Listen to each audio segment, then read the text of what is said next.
Hello সবাইকে, অনেক দিন পর তোমাদের সাথে একটা আই মেকআপ শেয়ার করতে চলছি। আশা করছি তোমাদের ভালো লাগবে। তো প্যালেট আমি এখানে ইউজ করেছি প্রিটি অল সেটের প্যালেট, এবং দেখতে পাচ্ছ প্যালেটটাতে অনেক কিন্তু নিউড কালার রয়েছে। যেহেতু মেকআপটা একটু নিউডের উপরে রাখছি, তার জন্য এই প্যালেটটা ইউজ করছি।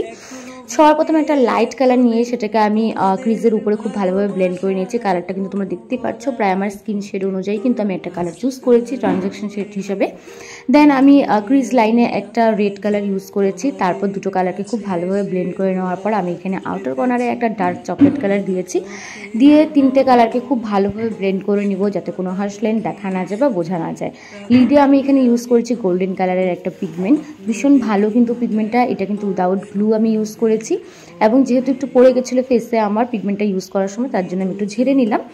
দেন আমি তিনটে কালারকে আবার খুব ভালোভাবে ব্লেন্ড করে নিব, যেহেতু পিগমেন্টটা দিয়েছিলাম, যাতে কোনো হার্শ লাইন বোঝা না যায়, এক্সট্রা না লাগে, তার জন্য ব্লেন্ডিং কিন্তু ভীষণ ইম্পর্ট্যান্ট আই মেকআপের ক্ষেত্রে বলো বা ফেস মেকআপের ক্ষেত্রে। এবং দেখো আমি সামনের থেকেও দেখিয়ে দিলাম কতটা ক্লিন লাগছে।